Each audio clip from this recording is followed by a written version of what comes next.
Bismillahirrahmanirrahim. Assalamualaikum warahmatullahi wabarakatuh. Apa kabar rekan-rekan semuanya? Mudah-mudahan kita semua berada dalam lindungan Allah Subhanahu wa taala. Pada kesempatan kali ini saya ingin membahas tentang struktur kurikulum Merdeka SMP atau MTS dan alokasi waktunya. Sebelumnya silakan subscribe sebagai cara kita untuk bersilaturahmi, like jika suka dan share jika ini bermanfaat. Struktur kurikulum Merdeka SMP atau MTS telah diatur oleh SK Mendikbudristek nomor 56 tahun 2022 tentang pedoman penerapan kurikulum dalam rangka pemulihan pembelajaran.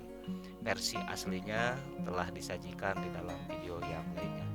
SK Mendikbudristek nomor 56 tahun 2022 mengatur struktur kurikulum mulai dari jenjang PAUD, pendidikan dasar dan menengah, SLB, dan kurikulum kesetaraan paket A, B, dan C. Sebagaimana telah kita ketahui bahwa untuk usia SMP masuk pada fase D dengan struktur kurikulum atau beban belajar menjadi dua struktur, yaitu kelas 7 dan 8, kemudian kelas 9. Kegiatan pembelajaran utama di SMP atau MTS terdiri dari dua kegiatan pembelajaran. Pertama, pembelajaran intrakurikuler, dan yang kedua, proyek penguatan profil pelajar Pancasila. Kegiatan pembelajaran intrakurikuler di setiap mata pelajaran mengacu pada capaian pembelajaran.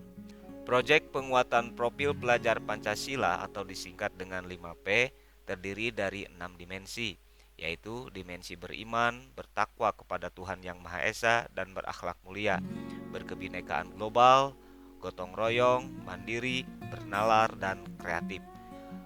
Pelaksanaan proyek penguatan profil pelajar Pancasila dialokasikan sekitar 25% dari total jam pelajaran per tahun. Sistemnya dilakukan secara fleksibel baik muatan maupun waktu pelaksanaan. Adapun muatan dari proyek penguatan profil pelajar Pancasila harus mengacu pada capaian 3P atau profil pelajar Pancasila.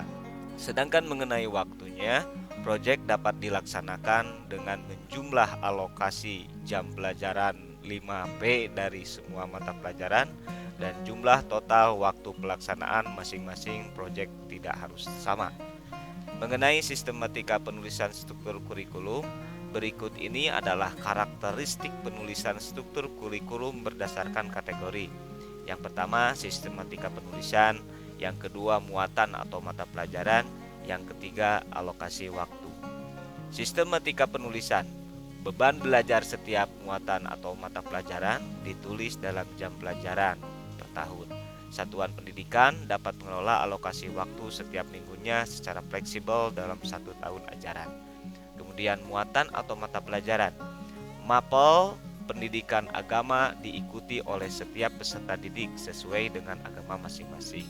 Muatan seni dan budaya disediakan oleh satuan pendidikan minimal satu jenis seni, baik itu seni musik, seni rupa, seni teater, dan atau seni tari. Peserta didik memilih satu jenis seni saja.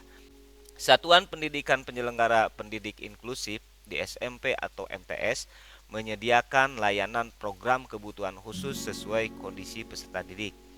Dan yang terakhir, beban belajar bagi penyelenggara pendidikan dengan sistem kredit semester dilaksanakan sesuai dengan ketentuan peraturan perundang-undangan yang mengatur mengenai sistem kredit semester atau SKS.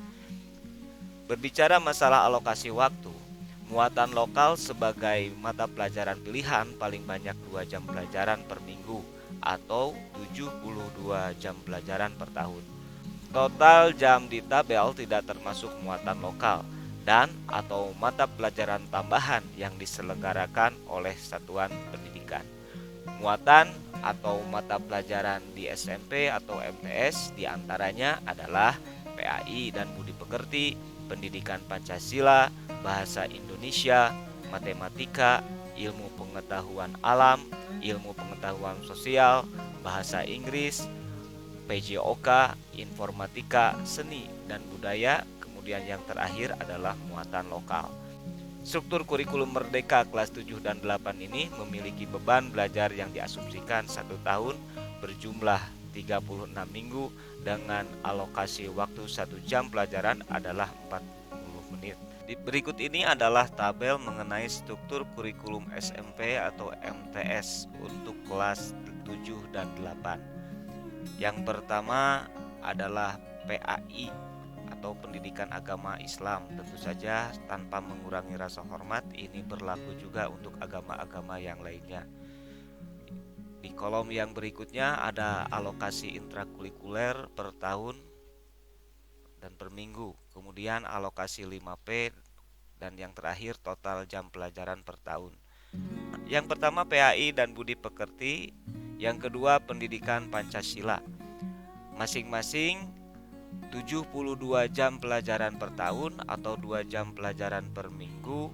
Kemudian alokasi 5P sebanyak 36 jam sehingga totalnya masing-masing adalah 108 jam pelajaran per tahun. Kemudian untuk mata pelajaran bahasa Indonesia 4 jam per minggu, kemudian 36 jam alokasi untuk 5P sehingga jumlahnya sebanyak 216. Untuk mata pelajaran matematika dan ilmu pengetahuan alam masing-masing sebanyak 144 jam pelajaran per tahun atau 4 jam pelajaran per minggu. Kemudian 36 jam pelajaran alokasi untuk 5P dan masing-masing berjumlah 180 jam pelajaran per tahun. Untuk mata pelajaran ilmu pengetahuan sosial dan bahasa Inggris masing-masing sebanyak 108 jam pelajaran per tahun. Ini berarti 3 jam pelajaran per minggu, kemudian 36 jam pelajaran untuk alokasi 5P dan masing-masing berjumlah 144 jam pelajaran per tahun. Untuk pelajaran PJOK, informatika dan seni dan budaya masing-masing sebanyak 72 jam pelajaran per tahun, 2 jam pelajaran per minggu, kemudian 36 jam pelajaran alokasi untuk 5P dan jumlahnya masing-masing sebanyak 108 jam pelajaran per tahun. Yang terakhir muatan lokal sebanyak 72 jam per tahun atau sama dengan 2 jam mata pelajaran per minggu dan tidak ada alokasi untuk 5P sehingga jumlah totalnya adalah 72 jam pelajaran per tahun. Yang kemudian struktur kurikulum SMP kelas 9. Struktur kurikulum Merdeka kelas 9 SMP atau MTS terdapat pengurangan alokasi waktu setiap mata pelajaran. Asumsi 1 tahun berjumlah 32 minggu dan alokasi waktu 1 jam pelajaran adalah 40 menit.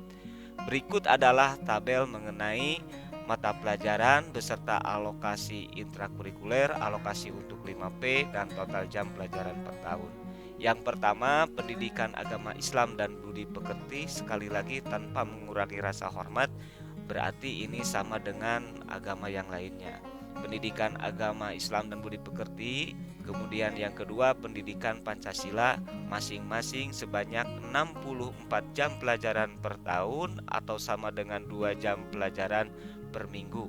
Alokasi untuk 5P sebanyak 32 jam pelajaran sehingga totalnya adalah 96 jam pelajaran per tahun. Untuk mata pelajaran bahasa Indonesia sebanyak 160 jam pelajaran per tahun atau sama dengan 5 jam pelajaran per minggu, 32 jam untuk alokasi 5P dan jumlahnya adalah 192 jam pelajaran per tahun.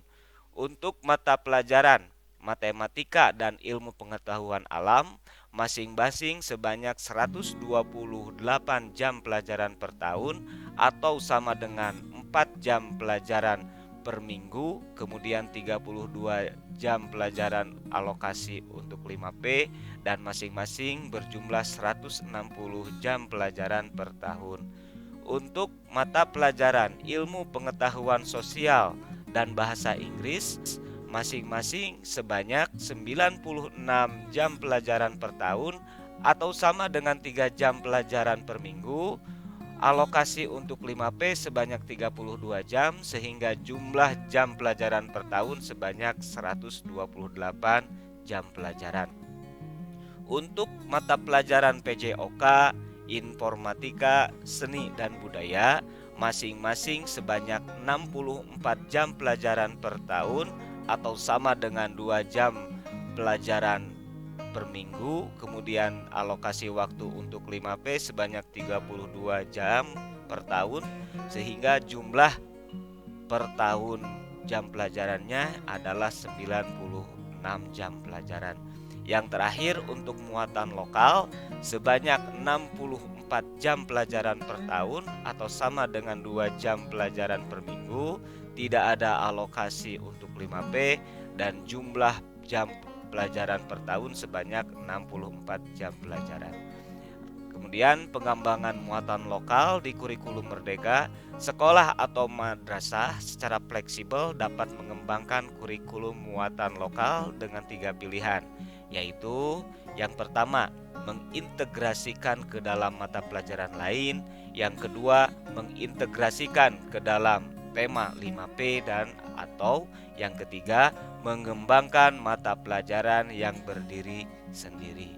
Sekian yang bisa saya sampaikan. Terima kasih atas segala perhatiannya. Jangan lupa silakan subscribe sebagai cara kita bersilaturahmi. Kemudian like jika suka, share jika ini bermanfaat. Wassalamualaikum warahmatullahi wabarakatuh.